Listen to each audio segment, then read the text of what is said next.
Hello and welcome मेरे प्यारे students. आज मैं आपको फिजिक्स सिखाऊंगा। फिजिक्स में हमने पीछे के जो क्लासेस पढ़ाई थी उसमें फिजिक्स का बेसिक डिफिनीशन बता दिया था।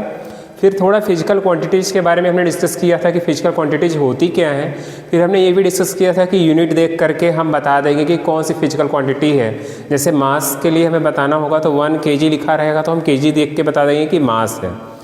फिर उसके बाद अगर लिखा रहेगा 5 मीटर तो मीटर देख करके बता देंगे कि लेंथ है। फिर लिखा रहेगा 5 आवर तो आवर देख के बता देंगे कि टाइम है। ऐसे ही करंट वगैरह सब बता सकते हैं। ठीक है, तो आज हम क्या कर रहे हैं, पहले फिजिक्स का बेसिक सिलेबस आपको डिस्कस कर देते हैं कि 11th में क्या है, 12th में क्या है। उससे क्या रहेगा, एक माइंड मैप, एक रोड मैप रहेगा आपको, चाहे 11th 12th के लिए हो, चाहे नीट जेई के लिए हो, चाहे एनडीए के लिए हो। ठीक है, तो वो मैं आपको आज थोड़ा सा डिस्कस कर देता हूँ। फिजिक्स का अपना खुद का स्कोप और एक्साइटमेंट है। फिजिक्स को पढ़ के आप साइंटिस्ट, इंजीनियर और डॉक्टर, साथ ही साथ टीचर और बहुत सारे काम कर सकते हो। जैसे ITI पॉलिटेक्निक वगैरह करके भी कई सारे टेक्नीशियंस के काम कर सकते हो। तो हम आते हैं टॉपिक पे।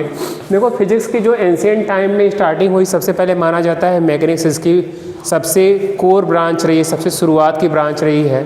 फिर इलेक्ट्रिसिटी रही है और फिर मैग्नेटिज्म वगैरह रहा है। ठीक है, तो मैकेनिक्स जो रही है, मैकेनिक्स में क्या आया है आप अभी भी जानते होंगे कि सिविल सर्विसेज में mechanical engineering, mechanical engineering, electrical engineering और सिविल इंजीनियरिंग, 3 ये रखा जाता है सब्जेक्ट और कोई नहीं।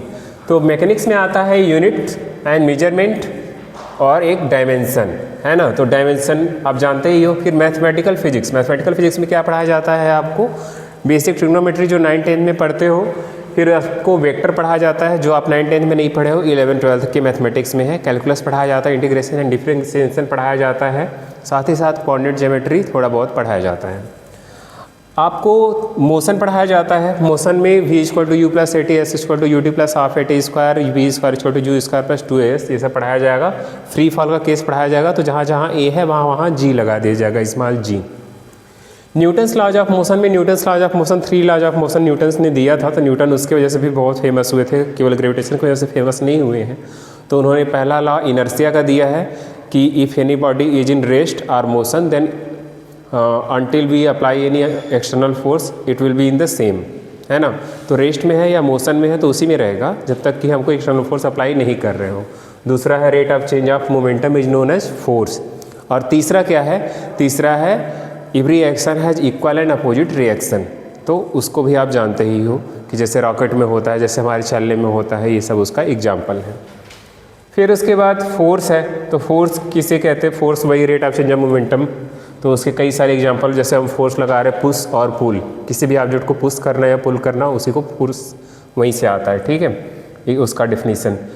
फ्रिक्शन, फिजिक्स जो है डिफिनीसन, मेजरमेंट, ऑब्जर्वेशन और एक आध चीज़ें जो 4 फंडामेंटल इसके पिलर्स हैं ना, उसी पे डिपेंडेंट है।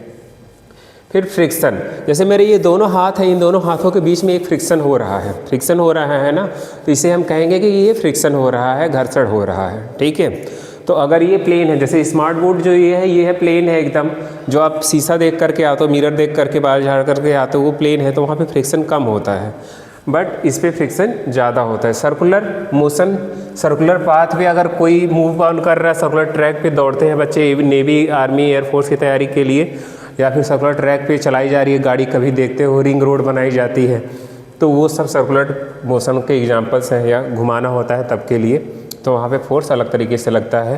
Planets, all planets are revolving around the sun, तो वहाँ पे भी क्या होता है कि सेंट्रीपिटल फोर्स और एक ग्रेविटेशनल फोर्स दोनों लगते हैं, है ना। सेंट्रीपिटल फोर्स हमेशा टुवर्ड्स द सेंटर लगता है और centrifugal force away from the centre लगता है। और ग्रेविटेशन, ये दोनों आपस में एक दूसरे को इक्वल किए रहते हैं, इस वजह से अर्थ गिरता नहीं है सन में। जबकि एटम में भी आप देखो कि एटम के भी केस में होना चाहिए कि इलेक्ट्रॉन को घूमते घूमते प्रोटॉन और न्यूट्रॉन के में गिर जाना चाहिए, न्यूक्लियस में गिर जाना चाहिए, बट वो गिरता नहीं क्योंकि एक बैलेंस बना रहता है दोनों में, है ना। फिर ये ग्रेविटेशन, क्योंकि तेज़ी से मूव ऑन कर रहा है तो वो वेलोसिटी अपनी बनाए रखेगा, उसको कांस्टेंट बनाए रखेगा, वेलोसिटी को कम नहीं होने देगा। ग्रेविटेशन का सबसे इजी एग्जांपल है, जैसे यहीं से हमने मार्कर छोड़ा और ऊपर से नीचे आ गया, तो कुछ भी हो इस पूरे यूनिवर्स में ग्रेविटेशनल फोर्स हर जगह लगता है, इलेक्ट्रोमैग्नेटिक फोर्स हर जगह लगता है। और ये बात आज से हज़ारों साल पहले से आर्यभट्ट, वराहमिहिर, भास्कराचार्य और थेल्स, अरस्तु, प्लेटो, सुकरात ये लोग भी जानते थे। न्यूटन ने क्या किया, उसको मैथमेटिकल रूप दिया, तो उस वजह से न्यूटन का नाम ज़्यादा है।